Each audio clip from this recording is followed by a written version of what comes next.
Hey, welcome to another of my daily videos I'm doing here in 2025. If you guys don't know, I am doing one video a day for 100 days in 2025. Let's go. This is video number 2. So the topic I am jumping into today.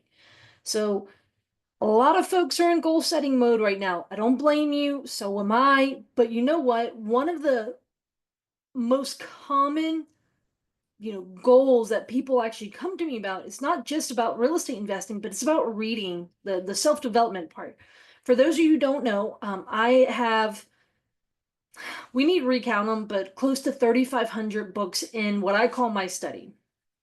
And these books, are 98% nonfiction books. So, and nonetheless, we can talk about my library another time, but I've always been this way. I mean, even, I remember when I worked in the nonprofit world in, 2008, I mean, I had a large section of books that it was a common thing, that me and the books are a package deal. So with that being said, folks always, message me, hey, Courtney, any book recommendations, things like that. So I want to talk with you. The topic today is how do you pick your book?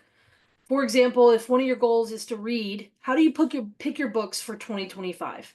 So I want to kind of tell you how I approach it, and maybe this might help you. This is going to be basically me showing you my philosophy around approaching picking books for the new year. Let's go. So, you know, I used to always just kind of say, hey, like had a for a long time I had a running list of like all these book recommendations because everywhere you turn, there's a book recommendation. I mean, some of you guys saw the other day I recommended 20 books to read in 2025. I'll do a video on them later, but constantly are you seeing, a reference to a book, something like that. So I used to keep a running list of all these books, right? And it's almost like as if you're always behind the eight ball. Maybe you know what I'm talking about, but it's almost as if there's always more books to read. Like, of course, right? Like I get that. There's a ton of books out there, but at the same time, I just found that I was almost reading books not haphazardly. What's the best way to say it? I wasn't reading them by design. And so years ago, what I started doing was as I started being way more intentional about my life and way more intentional about, um, really reaching my goals, being very clear, very focused, here's what I started doing. So I shared yesterday that really I start thinking, really toward the end of October-ish, I start thinking a little bit ahead. I start thinking about the next year. And as I'm starting to go through that, I'm reviewing the current year. I'm thinking about things I either want to grow in or where I want to set my intentions. And one of the biggest things I start to think through is really, who do I want to become, right? Who do I need to become to reach XYZ goal, right? So I'm thinking through that, and really, going into end of October, into November, into December. That's when I really start, setting my intentions, and then I usually do some. I just sit down, having had, those thoughts mulling for some time. I usually sit down and I build out my goals for the year. Sometimes I go get away. Sometimes I just pull some time aside. Whatever that looks like, whatever you need, but it's really a no distractions. Let me think through, let me review the past year. Let me, then look into the next year. Where am I setting my focus? Where am I setting my intentions?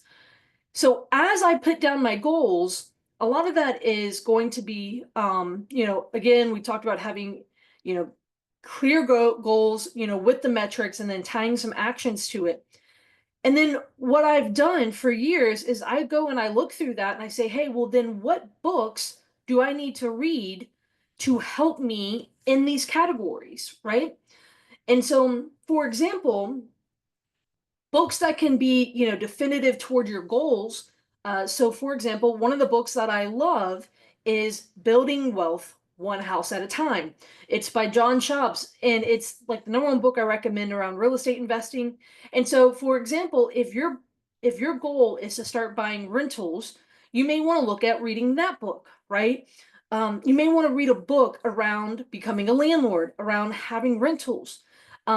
If, for example, you are wanting to start raising private money, you know, capital for your deals, but you want to not, go through hard money lenders or go through a DSCR loan or a bank loan, then you may want to look at Getting to the Money by Susan Lassiter Lyon. It's one of my, favorite books on private money, raising private money. And so reading these books that are very technical, you may want to say, maybe you're like, hey, I want to clean up, basically my accounting and like the way that my business handles money. Well, then you might want to look at Profit First for real estate investors. David Richter has that book, right? Again, that's a very technical, a very specific book. Another suggestion you may have is saying, hey, I may want to improve or start having midterm rentals. So you may want to look at 30 Day Stay by Sarah Weaver. It's one of the Bigger Pockets books. Again, looking at specific books that are specific to what, for example, if your goal was to start, converting one of your rentals to midterm rental, a long-term rental to midterm rental, you may want to start by reading that book and starting to study that topic. I remember years ago when I wanted to really focus on foreclosures. I have, some of you have seen this or you've been, an OG follower for a while. I had over 30 books I pulled out that year and that were all around foreclosures. I mean, everything from short sales, REOs, you name it. And I really deep dived them because that was a really big goal of mine, was to become more of a specialist with pre-foreclosures, right? And so that was what I surrounded my books around. Now, take it a step further. Those are books that are very specific to a technique or a topic or a niche. But understand that you may also want to build in some books that can help you, that are supportive to your goals, right? So, for example, you may want to read a book like Eat That Frog by Brian Tracy, which is a book around, basically it's like a time management book, but it's really good about, especially when you avoid doing the hard thing. That book is a really good book on time management, one of my favorites out there. And so if you're like, hey, I'm looking to do more than I've ever done before, I'm not going to have a lot of time. Well, that book on time management can help you, basically be a support system to your goals, right? So understand what I'm saying here is you may have books that you are building out that are for the actual, strategies, techniques, and specific niches or specialties. But then you may also have supportive books. So another supportive books may be Atomic Habits by James Clear. Great book when it comes to, building out habits. Fantastic book on the topic, my favorite. You may have, for example, one of your goals may be to become more focused. And so I love The One Thing by Gary Keller. That's a really good book as far as, getting clear, getting focused. And then, or you may say, hey, I might start looking at, looking to delegate, to hire, to outsource. And so Who Not How by Dr. Benjamin Hardy and Dan Sullivan. Those books, again, they can be supportive to your goals. And so usually what I do is when I'm thinking about my goals for the years, once I cement my goals, I then go and say, okay, if your goal is to read one book, right? If your goal is to read one book a month, right? Or you may have, my goal is to read one book a week, whatever that may look is for you, then I would encourage you, whatever that goal is around reading, then to be strategic around the books that you read. Some people, they're like, well, my goal is to read. And then they're kind of like, well, this is whatever was free on Audible or whatever the library had, or it's kind of like people, they drop off, they wane off in their goal setting when it comes to actually picking out the books they want to read.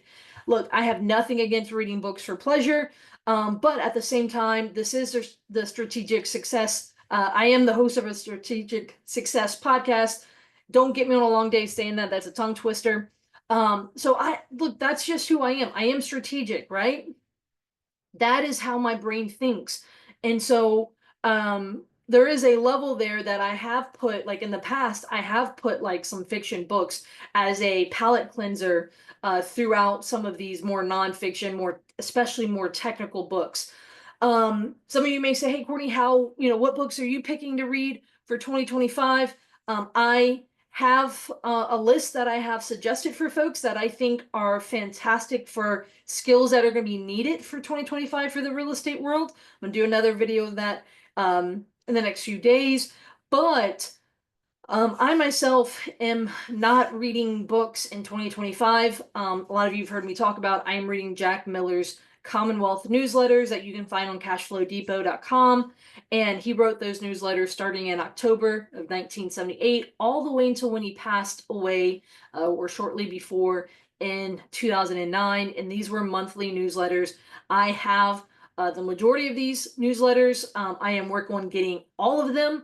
And so those are the things I am forcing my butt to sit down and finish reading them. I'm in the middle of the 80s right now, because it's, to get through each newsletter, it takes some work. They're each 3 to 6 pages long, so you have that uh, you know for the each month for each year in a decade, spanning across multiple decades. So that's what I'm working through this year.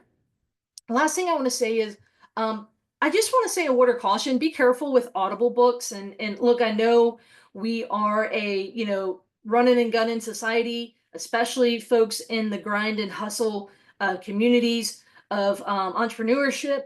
But I want to advise you, I frequently have read 40 to 60 books a year.